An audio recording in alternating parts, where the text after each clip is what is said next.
오늘 말씀처럼 가슴이 뛰고 기대감이 넘치는 구절이 많이 있지만 저는 오늘 말씀이 참 그런 말씀입니다. 여러분, 놀라운 사건은 항상 우리 삶 가운데 벌어집니다. 우리가 기대하지 못했던 사건은 항상 벌어지게 됩니다. 저희 집에 똑같은 통이 몇 개가 있어요. 맛있는 커피가 이렇게 페트가 있어서 예전에 커피를 사 먹고 통이 너무 튼튼해가지고 이거를 어디다 쓸까 했는데 고춧가루도 담아서 냉동실에 넣어놓고 막 쓰는데 제가 아침에 이렇게 보는데 제가 침을 놓잖아요.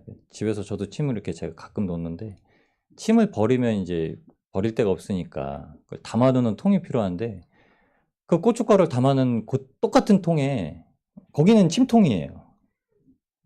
하나는 고춧가루가 들어있고 하나는 다 쓰다 버린 침이 들어있고 또 하나는 깨도 들어있고요. 여러 가지가 들어있습니다. 근데 원래 그 커피병이거든요. 커피가 다 쏟아져 버리고 나서는 전혀 생각하지 못한 것들로 쓰입니다. 아마 낡고 어디가 깨지고 그러면 또 버려질 겁니다. 이 죄악 많은 세상에서 우리가 다 커피 같은 그 쓰디쓰고 깜깜한 것들을 담고 있다가 그걸 다 쏟아내 버리고 났더니 정말 질그릇과 같이 되어서 무엇이 담길까? 공장에서 찍어 나올 땐 그 기대가 커피만 담기겠지 하지 않았겠습니까? 근데 커피 다 쏟아내고 나니까는 어느 집에 가서 고춧가루도 담겨 있고요. 어느 집에 가서 남을 찌르는 그 침도 담아서 자기 몸에 품고 있고 그렇게 되었습니다. 말씀을 보고 오늘 아침에 제가 그 침통을 보면서 갑자기 생각이 난 겁니다. 오늘 말씀에 왜 똑같은 인간인데 왜 주님을 만나서 다른 삶이 되고 여전히 변하지 못하고 안진뱅이처럼 남아있는 자가 있고 그런데도 불구하고 하나님의 은혜를 마주하고 나서는 일어나게 되는 놀라운 사건이 지금 우리가 보고 있는 이야기입니다. 놀랍지 않으신가요? 여러분, 혹시 우리가 교회를 다니는 크리스찬이기 때문에 세상에 어떤 기대를 혹시 하고 계신 않으신가요? 우리가 교회로서 세상에게 어떤 기대를 하고 계신가요? 내가 그리스도인이 아니라 크리스찬이 아니라 내가 대한민국 한 국민으로서 내가 이런 기대를 한다. 우리 이런 얘기 많이 합니다. 정치적으로 나 이런 기대를 한다. 경제적으로 나 이런 기대를 한다. 사회적으로 문제를 가지고 있는 부분에서 나 이런 기대를 하고 있다. 그런데 세상은 우리가 한 국민으로서 그렇게 얘기하는 걸 바라보지 않습니다. 세상은요, 교회 다니는 사람으로서의 기대치를 바라봅니다. 세상은 그럼 교회에 어떤 기대를 하고 있을까요? 이게 지금 교회가 세상에 바라보는 기대치, 세상이 교회를 바라보는 기대치, 이게 지금 오늘 본문의 두 부류에 대해서 나오고 있습니다. 베드로와 요한이라는 구원받은 자, 교회라는 존재가 아니라 교회의 존재 목적, 예수 그리스도의 몸이 된 구원받은 자가 세상을 바라보는 관점과 여전히 안진뱅이라 위를 쳐다보지도 못하고 구걸할 수밖에 없는 인생이 교회를 바라보는 그 관점이 나누어집니다. 오늘 이 관점 가운데 핵심은 딱 한 가지입니다. 나사렛 예수 그리스도의 이름으로 일어나 걸으라. 아멘. 그런데 그 말에 그치지 않습니다. 함께 성전에 들어가는 일이 반드시 일어나야 됩니다. 함께 성전에 들어가도록 누가 필요한가요?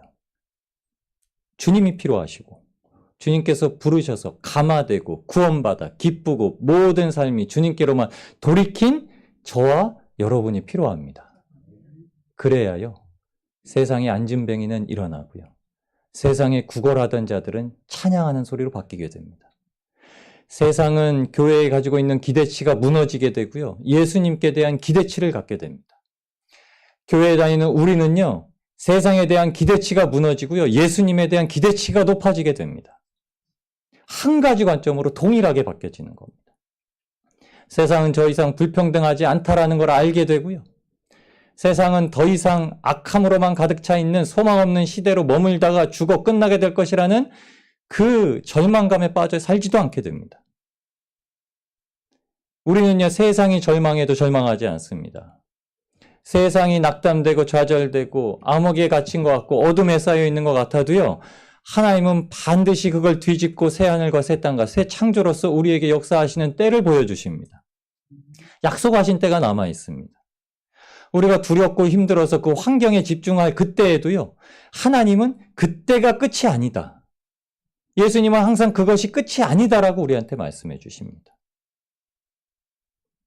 그 목적의 결과, 함께 성전으로 들어가게 하시는, 우리가 지금 드리는 예배의 자리가 아니라 이 예배의 본질을 회복하게 되는 주님의 나라, 천국의 예배의 자리, 면류관을 올려드릴 자리, 그 말씀, 그 빛을 보고 영광을 보고 즐거워하며 더 이상 고통과 슬픔과 눈물과 애통이 없는 그 시대로 들어가도록 하나님께서 허락을 하십니다.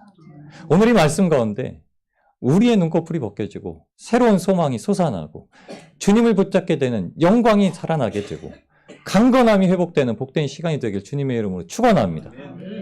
그래서 우리 함께 예배의 자리뿐만이 아니라 함께 천국 성전에 들어가는, 천국 성전에 들어가시는 복된 성도님들이 되시길 주님의 이름으로 축원합니다. 성령님은 참 아름다우십니다. 아름다운 예수님을 증거하시고 계시기 때문이죠. 우리를요, 구세주 예수님을 사랑하게 만드십니다. 이게 참 아름다운 겁니다. 금요일날 말씀 나누셨죠. 하나님이 보시기에 좋았더라. 하나님이 보시기에 선했더라. 하나님 보시기에 아름다웠더라. 저와 여러분은 그런 존재로 보고 계세요. 근데 이거는 우리가 하나님의 사랑을 받는 그런 존재구나, 만족감, 자아도취에 빠져 살게 하라는 의미는 아닙니다. 하나님은요, 보시기에 좋았더라 하면서 우리를 옆에 두시고, 봐봐, 보기에 좋아, 안 좋아? 어딜요? 저거 봐봐. 하늘을 봐봐, 땅을 봐봐, 동식물들을 봐봐, 바다를 봐봐. 내가 보기 좋아하는데 너는 보기 어떠니? 물어보시는 겁니다. 하나님이 보시기에 보기 좋으셨던 것이 실제로 우리 눈에 보기에 안 좋은 것들이 너무나 많이 있습니다. 하나님이 구원하시고로 작정하신 사람들을 보실 땐 정말 보기 좋아하세요. 우리는 그 사람들이 다 보기 좋지는 않습니다. 외모를 취하려고 할 때도 너무 많고요. 때론 말을 나누고 나서 이 사람하고 상종하지 말아야겠네, 이런 경우도 많고요. 그 사람의 어떤 행동을 보고 아이고 저 사람은 조심해야겠네, 이렇게 생각할 때도 많습니다. 하나님은 어떻게 보실까요? 하나님이 우리 시선처럼 그렇게 보실까요? 아이고 저 인간은 구원하면 안 되겠네, 아이고 저거 행동하는 거 봐라, 저거 말하는 거 봐라, 아이고 저거 글러먹었네. 하나님 그렇게 말씀하실까요? 100% 하나님은 그렇게 말씀하시고 보신 적이 없다는 겁니다. 하나님은 절대로 만드신 피조물을 그렇게 보지 않으십니다. 하나님께서 왜 꾸짖으시나요? 아니요, 그가 돌이켜서 하나님을 알아야 되고 본질을 회복해야 되고 하나님의 구원의 자리에 들어가야 되기 때문입니다.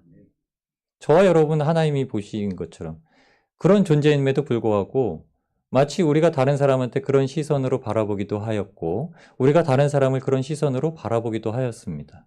그래서 주목하지 못하고 있던 것들이에요. 그냥 흘려 지나가기 바빴고 그냥 넘어가기 바빴던 것들입니다. 왜냐하면 우리가 교회로서 본질적으로 세상을 바라보고 세상에 대한 기대치가 무엇인가를 알아야 되는데 그것을 모르고 살아왔기 때문입니다. 그러니까 우리가 교회를 다니면서도 교회라는 공간, 모임, 공동체에 대해서 잘못된 기대치를 가지고 살아갈 때가 너무 많이 있어요. 성경은 그걸 본질적으로 그렇게 얘기하지 않으십니다. 성경에는 본질을 얘기하십니다. 성령의 내주하심으로 전하신 복음은요, 사람들의 어그러진 삶을 돌려놓습니다. 예수님의 구원하신 소식이 저와 여러분의 이 어그러진 삶을 돌려놓지 않으셨나요? 이 망할 것 같은 세상에서 우리의 삶을 완전히 뒤바꿔 놓지 않으셨나요? 정말 힘들고 고통스러운 삶에서 이 삶을 완전히 바꿔놓지 않으셨나요? 힘들고 아픔이라는 삶이 전부라는 사실을 완전히 깨부수시고 그것이 아니다. 너에게는 약속된 삶이 있다. 말씀하지 않으셨나요? 그럼에도 왜 불구하고 우리는 여전히 그 삶에 노출되어 살아갈까요? 왜 여전히 그 생각에 사로잡혀 살아가고 있을까요? 왜 여전히 그것을 벗어나지 못하고 헤어나지 못하고 살아가고 있을까요? 우리가 기대하고 있는 것이 하나님께서 주시려고 하는 기대치와 맞지 않기 때문이죠. 주님께서는 우리에게 본질을 찾고서 나아오게 하십니다. 우리가 2장에서 때가 제3신이 말씀을 들었습니다. 그리고 오늘은 때가 제9신이 이 말씀으로 시작을 합니다. 3시라고 말한 것은 오전 9시입니다. 우리 시간으로 오전 9시고 때가 제9신이라고 말한 건 우리 시간으로 오후 3시를 가리킵니다. 이 두 시간대는요. 그 당시 유대인 제사장들이 제사를 드리는 때입니다. 제사를 드리는 시간이에요. 하나님 앞에 제사를 드리는 시간입니다. 그럼 이때에 제사장들이 제사를 지낼 때 이스라엘 백성들은 무엇을 했냐? 그 시간에 맞춰서 성전에 올라가서 기도를 합니다. 왜요? 제사를 드리는 목적이 뭐죠? 죄사함이죠. 그 죄사함의 의식을 치르는 그때에 그곳에 올라가서 기도를 하면 무언가가 더 효과적인 게 있다라고 생각을 했던 거죠. 경건의 시간입니다. 그 경건의 시간을 놓치지 않고 베드로와 요한이 올라가는 겁니다.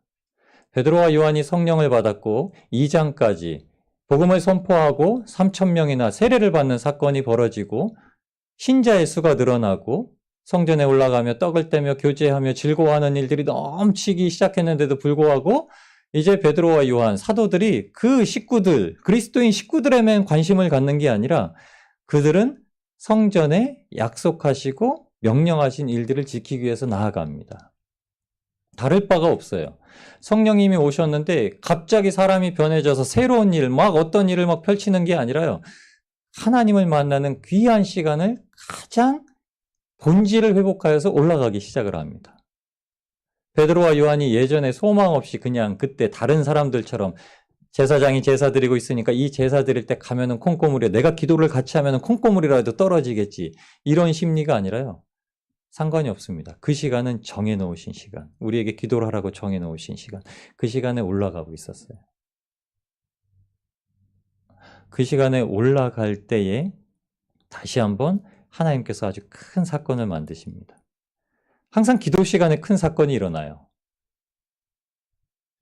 아침 9시 기도할 그때에 성령이 임재하셔가지고 사람들에게 복음을 선포하는 놀라운 일을 한번 이루셨고 그 다음 오늘 우리가 보는 본문에 다시금 기도하러 올라갈 때에 하나님께서 역사하시는 놀라운 사건이 벌어집니다. 습관처럼 예배를 드리게 되어서 아무 일도 일어나지 않았던 자리에서 예수님의 이름으로 누군가가 하나님을 찬송하게 되어지는 일이 벌어집니다. 여러분, 이 사건이 어떤 사건인가요? 예수님께서 말씀하셨던 사건입니다. 잃어버린 어린 양, 천하보다 귀한 한 영혼이 돌이켜 올 때입니다. 심장이 안 뛰시나요? 마음이 뜨거워지지 않으시고 열정이 솟아나지 않으신가요? 베드로와 요한 때문에 그런 게 아니라요. 하나님께서 지정하신 경건의 시간대에 그 경건의 본질을 찾아가지고 하나님을 찾아 나섰던 사람들에게 역사하셔서 누군가에게 하나님께서 다시금 치료하시고 회복하시고 낫게 하시고 그 영혼을 구원하신 사건이 지금 벌어진 겁니다. 천하보다 귀한 한 영혼이 주님 앞에 돌아온 사건, 이 사건으로 말미암아요 세상이 깜짝 놀라서 천지가 요동하는 사건이 벌어지게 된 겁니다. 예배 때 아무 일도 일어나지 않으시나요? 예배를 드리고 났는데도 변화가 없으시고 그냥 그러신가요? 아닙니다, 여러분. 여러분의 삶에 하나님이 지금도 천지가 개벽할 놀라울 일을 준비하고 계셨습니다. 기대하십시오. 소망하십시오. 우리가 본질을 깨닫고 본질을 찾게 되는 순간 마주할 수 없었던 사건이 저와 여러분의 삶에 벌어지게 됩니다. 이건 마땅히 천국을 들어가는 구원받은 자들에게 하나님께서 날마다 선물로 주시는 사건입니다. 그 사건이 우리의 심령에, 우리의 환경에 모두 일어날 수 있게 되길 주님의 이름으로 축원합니다. 베드로와 요한이 이제 시선이 바뀌었습니다. 시선이 바뀌어서 살게 되었죠. 서로 시기하고 질투하던 이 두 형제가, 주님 안에서 형제되었던 이 두 사람이 시선이 바뀌어서 둘이 손을 맞붙잡고 이제 성전에 올라갑니다. 둘을 같이 표현하는 성경구들이 참 많이 나오는데, 첫 번째는 예수님께서 베드로와 요한과 더불어서 야고보를 데리고 항상 기도의 자리로 나가셨던 겁니다. 근데 참 이때는 베드로와 요한과 야고보가 조금 관계가 좀 애매모호한 관계였습니다. 좀 대면대면한 관계였죠. 왠지 아시죠? 그렇게 굉장히 친하다고 여기셨나요? 안 친했습니다. 베드로는 요한을 좀 이렇게 흘기 쳐다보고요. 요한은 베드로를 좀 흘기 쳐다보고요. 마지막까지 주님 부활하셨는데도 저 치가 어떻게 될 겁니까? 하고 예수님께 물어봐요. 그랬던 두 형제입니다. 교회 안에서요.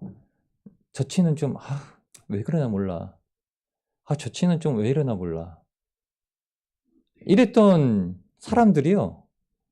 성령님을 받고 나서 손을 붙잡고 둘이 성전에 올라가요. 야고보는 등장을 안 합니다. 야고보는 순교할 거기 때문에요. 야고보는 순교의 반열로 제일 먼저 떠나갑니다. 그래서 이 자리엔 등장시키지 않으세요. 베드로와 요한이 이제 어떤 역사를 시작하고 어떤 역사를 이루어갈 것인가를 보여줍니다. 손을 맞잡은 두 명을 통해서 어떤 역사를 이루어갈 것인지 보여줍니다. 여러분, 손을 맞잡는 순간, 여러분이 흘기는 눈에서 벗어나서 성령님으로 말미암아 손을 맞잡는 순간 큰일 납니다. 큰일 납니다. 한 번도 경험하지 못했던 큰일을 치르게 되는 겁니다. 저는 여러분이 그 큰일을 치르시는 놀라운 분들이 되게 소망합니다. 달랐던 두 사람이 이제 똑같은 시선이 됩니다. 누가 누구한테 야, 기도나 하러 가자 이렇게 얘기하지 않았겠죠. 그 시간은요, 정말 아주 중요한 시간이 되었습니다. 그래서 베드로도 기도하려고 하고, 근데 요한도 때마침 자기도 기도하려고 가려고 해요. 마음이 맞으니까 너무 일맥상통하니까 너무 좋은 거예요. 그 두 형제가 이제 성경엔 표현하진 않지만 손을 막 붙잡고 막 올라갑니다. 그런데 시선이 달랐던 이 두 명의 형제가 똑같은 시선을 가지고 올라가는데 또다시 다른 시선을 가지고 있는 한 사람을 마주합니다. 그게 안진뱅이에요. 안진뱅이. 베드로와 요한의 시선은 성전입니다. 46년 동안 지어왔던 그 성전이 아니라 예수님께서 본질이 되셨던 그 성전 안에 주님을 마주하고 나아갑니다. 그런데 그 성전 미문에 성전의 목적을 두고서도, 코앞에 목전에 두고서도 성전에 들어가지 못하는 한 사람을 마주합니다. 근데 그 성전을 어떻게 이 안진뱅이가 앉아있던 곳을 성경이 뭐라고 표현하는지 아시나요? 미문 이렇게 표현합니다. 미문, 그러면 아름다울 미자에다 문문자를 사용해서 아름다운 문이구나 뭐 이렇게 표현하기도 하지만, 원어적으로는 그냥 문이라는 표현이 없습니다. 그냥 아름다움이라고만 표현되어 있습니다. 성전의 아름다움 앞에 전혀 아름답지 못한 한 사람이 거기에 앉아 있습니다. 나면서부터 안진뱅이요. 사도행전 4장 22절에 넘어가면 이 사람을요, 40여 세나 된 사람, 엄마 태속부터 안진뱅이로 태어나서 한 번도 걸어본 적이 없습니다. 자기는 성전에 들어가고 싶은 마음이 굴뚝 같은데요, 성전에 들어갈 수 없도록 차단된 채 살아가는 사람들입니다.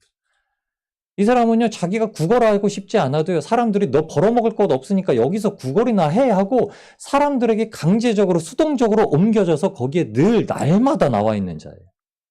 구걸하는 자예요. 성전의 그 아름다움을 보고서도 사회에서 구걸하는 자입니다. 이거 세상에 구걸한다는 의미는 아닙니다. 세상에 구걸하는 자비롭게, 은혜롭게, 긍휼하게 여기 보는 거 사람들의 표현 방법이고 세상의 시선입니다. 불쌍하게 여기는 게 세상의 시선이고 표현 방법이에요. 바라보는 관점입니다. 그런데 그리스도인들은요, 그거 불쌍하게 보시면 안 됩니다. 그리스도인들은 그거 불쌍하게 보시는 거 아니에요. 편견입니다. 차별이고요. 그리스도인들은요, 그 안에 그에게 가장 필요한 것이 무엇인가를 보셔야 됩니다. 예수님을 안 믿으면요, 그에게 가장 필요한 건 예수 그리스도세요. 예수님을 믿는데도 불구하고 그가 게으르다면요, 그에게 가장 필요한 건 부지런함입니다. 그 필요를 봐야 돼요. 도저히 안 되고 이런저런 형편이 안 되고 몸도 안 된다 그러면 어떻게 해야 되나요? 그때는요, 힘껏 돌보고 섬겨야 됩니다. 가장 필요한 것, 가장 중요한 관점을 봐야 됩니다. 구원으로부터 시작되는 가장 중요한 관점을 보고 세상을 바라봐야 됩니다. 무작정이 아니에요. 무작정이 아닙니다. 그리스도인들은요, 굉장히 작정적이어야 됩니다. 교회는요, 굉장히 작정적이어야 돼요. 계획적이어야 됩니다. 하나님의 시선에서 모든 것을 풀어나갈 줄 알아야 됩니다. 열정이 넘치다, 열정을 가라앉히라는 말씀이 아닙니다. 그 열정이 그렇게 우리의 삶에서 발현돼야 된다고 하는 거예요. 오늘 베드로와 요한이 이렇게 얘기합니다. 베드로 요한은 성전으로 들어가는 자. 2절에 성전에 들어가는 그 사람들에게 구걸하기 위해서 미문이라는 성전 앞에 있던 안진뱅이. 전혀 다른 시대를 살고 있는 것처럼. 누구는 평안하게 하나님 앞에 기도하러 가고 있는데 누구는 그 앞에서 감히 그거는 상상도 못하고 구걸하고 있는 존재로. 날마다 나왔다라고 표현합니다. 그 무수한 사람들이, 제가 말씀드렸죠. 9시와 3시에 날마다 사람들이 성전 앞에 그 수많은 사람들이 오고 가는데 그 사람이 날마다 거기서 구걸하고 있었다는 겁니다. 여러분, 유대인의 경건생활 3가지가 있습니다. 구제와 금식과 기도입니다. 유대인에게 구제는 절대 빠지면 안 됩니다. 구제하는 그 자체가 하나님 앞에 영광으로 상달된다고, 자기네 공로로 쌓인다고 생각을 해요. 우리에게는 그렇게 쌓이진 않습니다. 우리에게는 구제가 그렇게 쌓이지 않아요. 그냥 무작정 한다고 쌓이지 않습니다. 예수님은 그렇게 쌓아두지 않으세요. 마음이 절대 중심이 되지 않으면 쌓아두지 않으십니다. 구원의 관점에 중심이 되지 않으면 절대 그거 쌓아두지 않으십니다. 그런데 유대인들은 그렇게 생각을 해요. 보십시오. 유대인들에게 가장 중요한 게 구제인데 성전에 들어가는 그 앞에 구걸하는 사람이 있고 그가 많은 구호품을 받았다면 그가 구걸하는 게 즐거웠을까요? 안 즐거웠을까요? 아니, 저는 즐거웠을 것 같은데요? 돈을 많이 벌잖아요. 제가 수원에서 대학교를 나왔습니다. 수원에 거기 수원역 앞에 구걸하시는 분이 있었어요.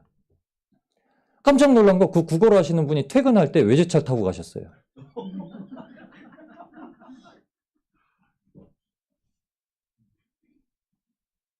거지부자입니다. 거지부자. 거지부자라고 하면 말이 안 통해요. 구걸부자입니다. 구걸부자.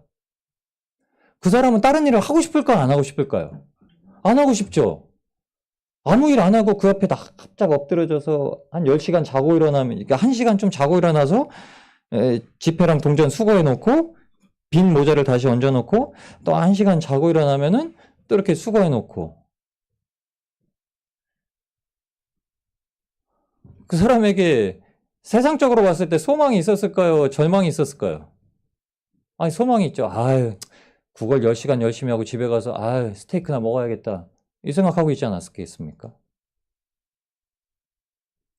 근데 오늘 이 사람은 절망적이에요.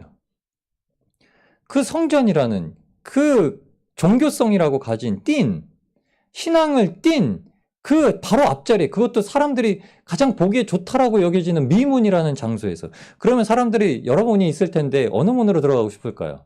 여러분, 제일 아름다운 문을 통해서 아주 거룩하게 성전에 들어가서요, 예배드리고 싶었을 겁니다. 기도하고 싶었을 겁니다. 그쪽 문에 사람이 몰렸을 겁니다. 그 문에 사람이 많이 몰려있기 때문에 거기서 구걸해라고 이 사람을 돌려보냈을 겁니다. 그런데도 불구하고 이 사람은 절망적이에요. 이 사람은 그만큼 많은 풍부한 구호품을 갖지 못합니다. 그러니까 누가 한 푼이라도 줄까요? 사람들을 이렇게 주목하고 있어요. 없었다는 겁니다. 아주 괴리된 신앙생활 가운데 살아가고 있었다는 거 보여주는 거죠. 3절에 이렇게 얘기합니다. 그가 베드로와 요한이 성전에 들어가려 함을 보고 구걸하거늘. 여러 사람들이 막 왕래하는데 베드로와 요한이 들어가는데 마음에 감동이 와서 저 사람한테 한번 손을 내밀어 봐야겠다라는 생각이 드는 거예요. 그러니까 탁 쳐다보고 구걸 학원을 이렇게 얘기합니다. 뭐라고 얘기했을까요? 형제요, 한 푼 줍시오. 한 푼 줍시오. 한 푼 줍시오. 이렇게 해줘. 성전에 들어가려 함을 보고. 근데 5절에는 그렇게 얘기합니다. 들어가려 함을 보고서 구걸했다고 하는데 구걸할 때 그들을 똑바로 쳐다보는 게 아니라요. 베드로와 요한이 그를 불렀을 때 그때에서야 바라보거늘 이렇게 5절에 얘기합니다. 그러니까 어떻게 했다는 거죠? 베드로 요한이 지나가는 것을 보고요. 아시겠나요? 그들을 똑바로 쳐다보고 구걸하면은 상식적으로 생각해 보십시오. 지나가는 사람한테 이런 사람 제일 얄미워요. 제가 옛날에 전철 타고 다닐 때 서울에서 껌을 강매하는 앵벌이들이나 지하철에서 구걸하시는 분들이 있는데 당당하게 1,000원을 달래요.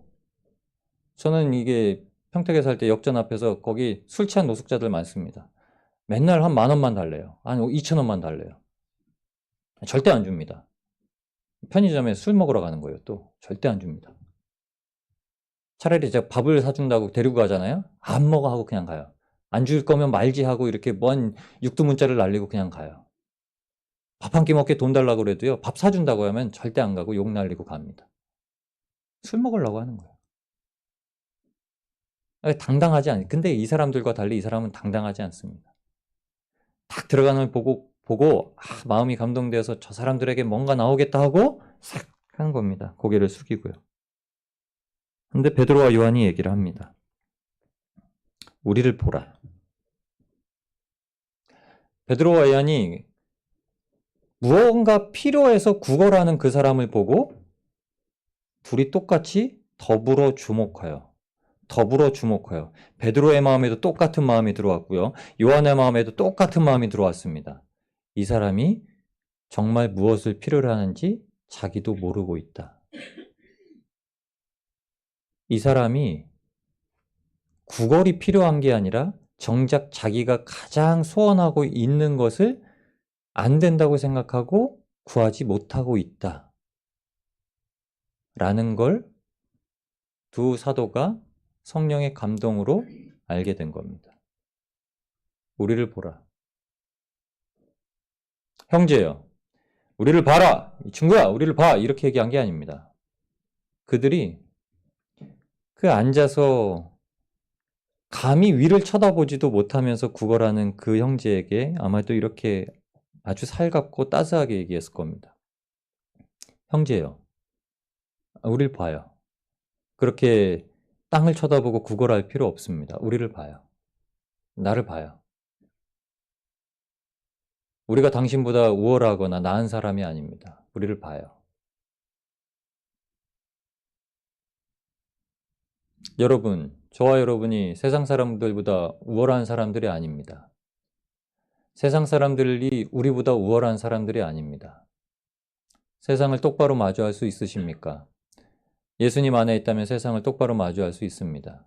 피해의식에 사로잡혀 있지 아니하고요. 세상에는 하나님이 계시는 가장 귀한 보배가 내 안에 있다는 걸 알고 세상 가운데 살아갈 수 있도록 하십니다.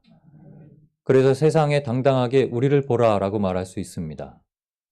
그리고 나보다 연약한 자들, 내가 마땅히 섬기고 돌봐줘야 되는 자들에게 이렇게도 얘기할 수 있습니다.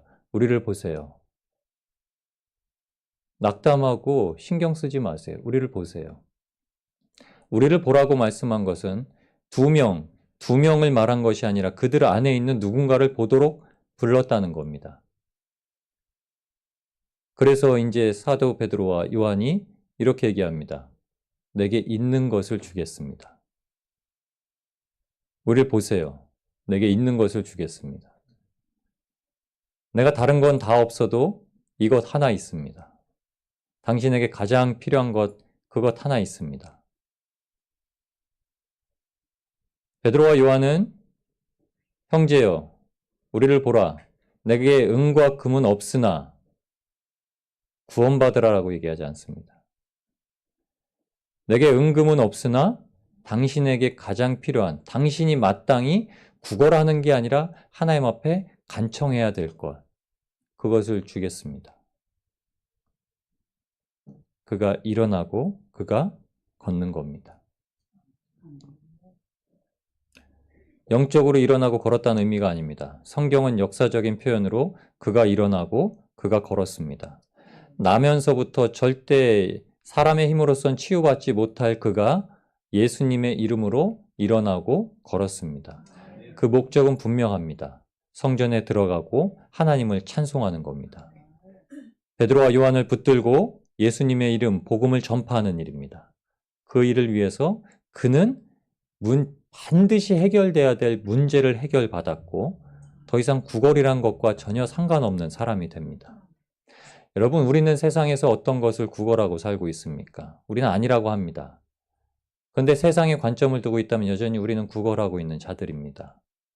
우리 안에 분명히 나사렛 예수 그리스도의 이름이 있는데도 불구하고 세상 가운데 마치 무엇을 더 구해야 되는 사람들처럼 살아가고 있습니다. 아닙니다, 여러분. 여러분은 나사렛 예수 그리스도 이름으로 일어나고 걷고 계십니다. 저와 여러분에게 그것이 능력이 되었고 저와 여러분이 이제 그것을 가지고 살고 있는 자가 된 겁니다. 나사렛 예수 그리스도의 이름으로 일어나 걸어라! 한다고 걷는다는 게 아니에요. 형제요, 나는 은도 없고 금도 없습니다. 맞습니다. 사도행전 2장 하반절 말미를 읽어보십시오. 가진 소유를 다 갖다가 그 어려웠던 시절, 어려웠던 공동체는 다 나누어 갔습니다. 다 팔았다는 얘기 아닙니다. 그 중에 밭을 가지고 있는 자, 땅을 가지고 있는 자들은요, 땅을 일부러 팔아서 필요한 자들을 위해 섬겼던 겁니다. 베드로와 요한은 주님을 따를 때부터 3년 동안 아무것도 없이 다 버리고 주님을 따랐던 사람입니다. 진짜 아무것도 없습니다. 먹고 죽을래도 아무것도 없다라고 말하는 사람들이 그 사람들이에요. 진짜 없습니다. 은도 줄 게 없고요. 금도 줄 게 없습니다. 근데 당당하게 줄 게 있었습니다. 나사렛 예수 그리스도 이름. 여러분, 그냥 예수 그리스도라고 안 합니다. 어떤 역사가 일어났었는지, 지금 사람들이 어떤 소동을 벌어졌었는지 분명히 깨닫게 하기 위해서 나사렛 예수란 이는요, 그 온 이스라엘에서 아주 그냥 이슈거리였습니다. 그가 이적을 일으키고 다닌다는 소리가 났었고요. 갈릴리 사람들하고 같이 다닌다는 소리가 났었고요. 그것 때문에 제사장들에게 사로잡혀 가가지고 마침내 죽었다라고 하는데, 그런데 어떤 사람들이 예수님께서 부활하셨다라고 하는 소문까지 들리는 겁니다. 누구 이름으로 네가 지금 일어나는지 분명하게 알게 하는 겁니다. 베드로 나도 아니고 요한 나도 아니고 나사렛, 네가 들어와서 익히 들어왔던, 한 번이라도 좀 들어봤을 법한 그 이름, 나사렛 예수 그리스도의 이름으로 일어나 걸으라고 했던 겁니다. 그리고 몸을 돌이키나요? 여러분, 우리가 세상에서 예수님의 이름을 선포했다면 몸을 돌이키는 존재가 아닙니다.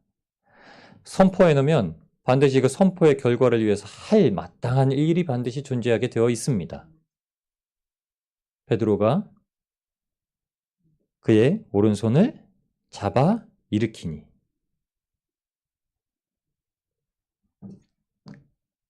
예수 그리스도의 이름으로 일어나 걸으라 해놓으면 이 사람이 벌떡 일어나 걷는 게 아니라요. 뭐지?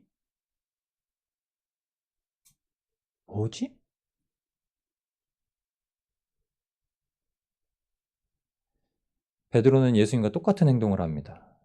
장모에게 손을 얹었던 것처럼, 죽은 소녀에게 명령했던 것처럼, 과부의 아들, 죽으나 과부의 아들에게 하나님께서 일으키셨던 것처럼, 나사로를 부르셨던 것처럼 그 역사를 이제 베드로가 똑같이 행합니다. 선포해 놓았지만 베드로는 그것에서 그치지 않습니다. 실질적으로 그에게 손을 내밉니다. 그 구걸하던 자에게, 그 천한 자에게, 나는 당신과 절대 구별된 자가 아닙니다. 나는 당신과 손을 맞잡을 수 있는 자입니다. 나는 당신이 마땅히 일어나겠다고 하면 당신의 손을 잡아 이렇게 줄 사람입니다. 예수님이 우리의 손을 잡아 붙들어 이렇게 세우셨고, 낭망하고 넘어져 있는 자를 이렇게 세우셨고, 슬픔에 잠겨 있는 자를 안으셨고, 위로하셨고, 살리셨고, 배도하고 떠났던 제자들을 다시 불러 모으셔서 그 중심에 나오셔서 그 손과 옆구리를 친히 보여주시면서 믿지 못하는 자가 되지 말고 믿는 자가 되라고 하셨듯이 우리도 우리의 믿음의 증거를 당신에게 보여주겠습니다. 오른손을 잡아 일으키니 그때에야 우리의 기도와 우리의 말과 우리의 행동이 실질적으로 우리의 복음의 선포와 동일하게 이루어지니 세상 가운데 그렇게 나아가니 이 사람이 이렇게 이제 나옵니다. 힘을 얻고 뛰고 서고 걷고 들어가고 걷고 뛰고 찬송하니. 아멘. 여러분 이 수많은 동사의 표현을 가진 이 사람의 행동이 나왔다는 겁니다. 베드로가 근데 일어나라고? 이 사람 뭐야? 예언자야 뭐야? 선지자야 뭐야? 근데 그게 아니라 그가 손을 잡았을 때 진짜 발과 발목에 힘을 얻고. 이 저자가 누가입니다. 누가는 의사입니다. 누가는 아주 생생하게 표현을 해요. 실제로 누가는 모든 상황을 조사했을 겁니다. 이 40여 세나 때 나왔던 사람도 만났을 겁니다. 그때 당신 어땠습니까? 그때 당신의 마음에 요동치거나 당신이 일어나게 되었을 때 그 변화의 상태가 무엇이었습니까? 아마 이 사람이 이렇게 얘기했을 겁니다. 갑자기 나는 한 번도 감각을 느껴보지 못했던 내 발과 발목에 힘이 들어가고 이게 내 감각이다라는 걸 알았어. 그리고 뛰다라는 말은 성전에 들어가서 이제 막 달리다는 표현에 이제 시작점을 얘기합니다. 무릎이 일으켜져서 발목이 탁 용수철 튀듯 탁 튀어 올라서. 한 번도 서지 못했던 사람은 중심도 못 잡을 거 아닙니까? 그런 것도 표현하지 않습니다. 뛰어올라, 점프해서 그가 서게 되었고, 그가 걷기도 했고, 한번 걸어본 거죠. 이거 내 발이 맞나? 요새는 과학기술이 발달했기 때문에 주님께서 다리를 치료하신다는 기대를 안 갖고 있습니다. 그렇죠? 그런 시대가 지나갔어요. 과학의 발달이 뭘 얘기하는 줄 아나요? 과학의 발달은요, 사람이 하나님 앞에 기대할 거 점점 막아버립니다. 여러분, 어떤 하나님의 기적적인 사건, 이적적인 사건, 놀라운 사건이 벌어지면은, 말도 안 돼. 이렇게 치부하나요? 그리스도는 그렇게 치부합니다. 과학이 발달하면요, 이 과학이 발달된 시대에 무슨 옛날 씨나락 까먹는 소리 하고 있어. 이렇게 얘기를 해요. 하나님은 역사하시는 분인데요. 하나님은 치료하시는 분인데요.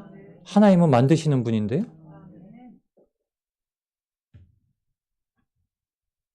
그가 뛰어서서 걷고 마침내 이 일을 합니다. 마침내 그가 본질적으로 그가 낳는다는 2차적인 본질보다도 제1차적인 본질이었던 하나님의 성전에 들어가는 일이요. 마음속으로 소원하고 수차례 기도하고 아마 수만 번, 수십만 번 기도했지만 들어가고 싶다. 밤에 몰래라도 들어가고 싶지만 사람들이 아니면 절대 움직일 수 없었던 그가 남의 손을 의지하지도 아니하고 자기 의지대로 당당하게 부끄러울 것도 없이 구걸하며 땅을 쳐다보는 것도 아니고 눈높이가 그들과 똑같아져서 앞을 보고 성전으로 당당하게 들어갑니다. 이 사람의 마음은요, 베드로와 요한이 성전에 들어가는 마음과 똑같아졌습니다. 사람들처럼 일반 사람들처럼 아주 습관돼서 그냥 예배 나와서 기도하고 말씀 보고 습관이 되어서 또 나오고 이렇게 한 게 아니라 나올 때마다 새로워지는 겁니다. 전혀 없었던 걸 누리는 것처럼요. 마치 한 번도 시도해보지 않았던 걸 경험하는 것처럼요. 그렇게 나와서 이 사람은 실제 한 번도 경험해보지 못했던 겁니다. 한 번도 경험해보지 못했던 걸 예수님의 이름으로 말미암아 구원을 얻고 가장 아름다운 문을 통하여서 그곳에 들어갑니다. 여러분, 이 사람한테 진짜 천국과 같지 않았겠습니까? 이 사람의 마음이 진짜 천국이지 않았을까? 이제 죽어도 여한이 없다. 저는 그랬을 것 같아요. 그토록 마음에 소원하고 있는 그 한 번의 일을 이루었는데 이제 나는 주님이 불러도 난 상관없다. 그가 일어나서 걸을 때 그가 구걸하려고 바닥에 놓아두었던 모자를 막 움켜쥐고 나아갔을까요? 아닙니다. 예수님께서 부르시는 자마다 소경된 자들은요, 자기의 생명줄과 같았던 겉옷도 벗어버리고 막 달려갑니다. 막 달려가요. 더듬더듬 어딘지도 모르는데 막 그 소리에 의지해서 막 달려갑니다. 8절에 이 사람은 이렇게 얘기합니다. 그들과 함께 성전으로. 혼자 뭐 절대 앞서는 게 아니라요. 이제 이들과 가야 돼. 나는 이들과 가야 돼. 예수 그리스도의 이름을 선포한, 예수 그리스도의 이름을 믿는, 정말 나에게 그 선물을 준 이들과 함께 가야 돼. 함께 성전에 들어가며. 여러분, 함께 성전에 들어갑시다. 여러분, 누군가에게 우리가 그러한 존재가 됩시다. 함께 성전에 들어갈 수 있는 사람들이 됩시다. 그리고 그게 안 된다면 그들을 붙잡아서라도 함께 성전에 들어가고 싶은 갈망과 열망과 소망을 가집시다. 새로움이 없었다면 새로움을 기대합시다. 하나님이 열어주시는 새로운 놀라운 일이 얼마나 크냐면요. 들어가면서도 이 사람은 자기에게 벌어진 일을 실감을 못합니다. 들어가면서 걷기도 하고 뛰기도 하고 이 안에 들어온 것이 너무 좋기도 하지만 자기에게 벌어진 이 사건도 너무 좋은 거예요. 영적으로 일어난 이 일도 너무 좋지만 육적으로 일어난 일도 너무 좋은 거예요. 내 삶이 변화되고 내가 완전히 뒤바뀌어지는 이 것을 경험한 게 너무 좋은 거예요. 그 성전, 가장 좋은 곳에 들어가는 그 사건을 겪었지만 그래도 걷기도 하고 뛰기도 하고 난 이제 안진뱅이가 아니야. 난 이제 세상에서 구걸하는 자가 아니야. 여러분, 우리는 이제 더 이상 세상에서 구걸하는 자가 아닙니다. 세상에서 소외된 자가 아니에요. 세상에서 연약한 자가 아닙니다. 여러분, 저와 여러분은 세상에서 가장 귀한 보배를 마음속에 지니고 계신 분들입니다. 세상이 감히 차지할 수 없었던, 갖고 싶어도 갖지 못하던 생명과 보화를 가지고 있는 존재들입니다. 바로 예수 그리스도의 이름으로 모든 것을 할 수 있는 분들입니다. 천국이 주어졌고요. 천국으로 갈 길도 열어놓으셨고요. 주님은 항상 동행하고 계시고요. 성령님을 통해서 그 일을 하게 하시고요. 하나님을 찬송하니. 여러분, 세상이 놀라는 일을 보고 싶지 않으신가요? 세상이 놀라는 일을, 놀라서 넘어지는 일을 보고 싶지 않으신가요? 9절 10절에 우리를 통해서 세상이 어떻게 될 것인가 보여주십니다.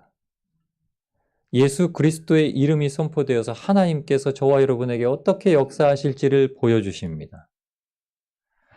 모든 백성이 그 걷는 것과 하나님을 찬송함을 보고 그가 변한 것을 보고 야, 저 내가 알던 누구 맞아? 왜 저래? 뭐 잘못 먹었어? 왜 저러는 거야?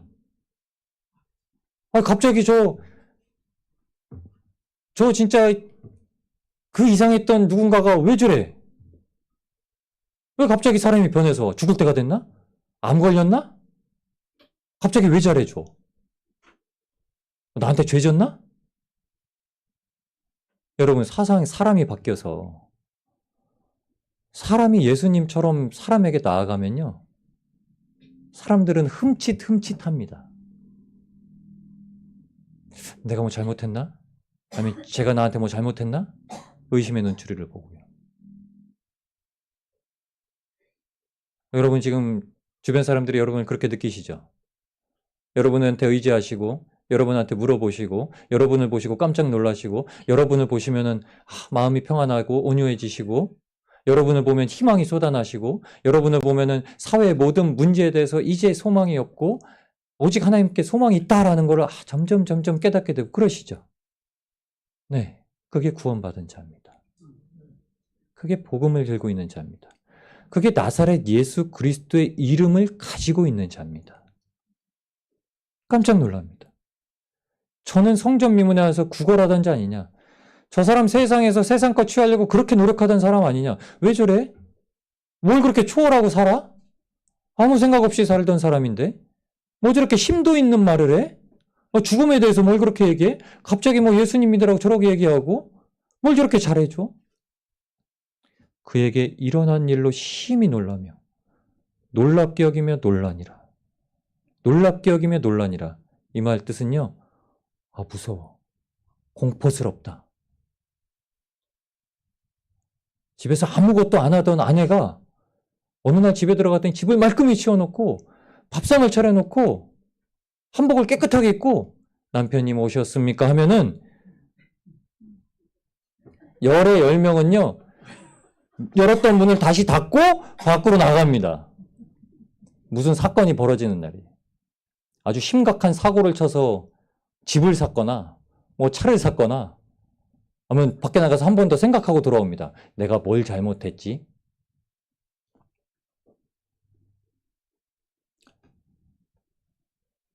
깜짝 놀랐고 두려운 일이, 세상 사람들한테는 아주 깜짝 놀라고 두려울 일이 저와 여러분을 통해서 나타내어지는 겁니다. 여러분, 이게 성령님의 역사입니다. 사람으로는요, 사람의 일로는 세상이 절대 깜짝 놀라지 않습니다. 성령님의 역사로 하나님의 시선을 갖고 세상을 통찰 있게 보는 자, 통찰 있게 구원이 필요하고 그 구원을 위해서 그에게 가장 일어나야 되는 일이 무엇인지를 보는 그리스도인이 될 때 그와 더불어 성전에 들어갈 수 있고 변화된 내가 나와 더불어 성전에 들어갈 수 있게 되고 똑같은 마음을 가진 형제들이 함께 성전에 들어갈 수 있습니다. 여러분, 우리 함께 들어갑시다. 내가 나 되어서 함께 들어가고요. 저와 여러분이 저같이 되고 제가 여러분같이 되어서 함께 들어갑시다. 그리고 세상에 있는 그 앞맛 보는 소경이 아닌데도 불구하고 앞을 쳐다보지 못하고 땅을 쳐다보고 구걸하는 사람들에게 예수님의 복음을 전하여서 그들을 변화시키고 성령님의 역사가 그곳에 임재하게 만들어주고 그들과도 함께 들어갑시다. 우리 소망을 품고 비전을 가집시다. 두려울 것 있습니까? 없습니다. 겁낼 것 있습니까? 없습니다. 나사렛 예수 그리스도의 이름이 있습니다. 이 이름, 우리를 권하신 그 이름, 오늘도 우리를 붙드시고 함께 우리와 행하실 것입니다. 주님의 그 크신 은혜를 간구하시면서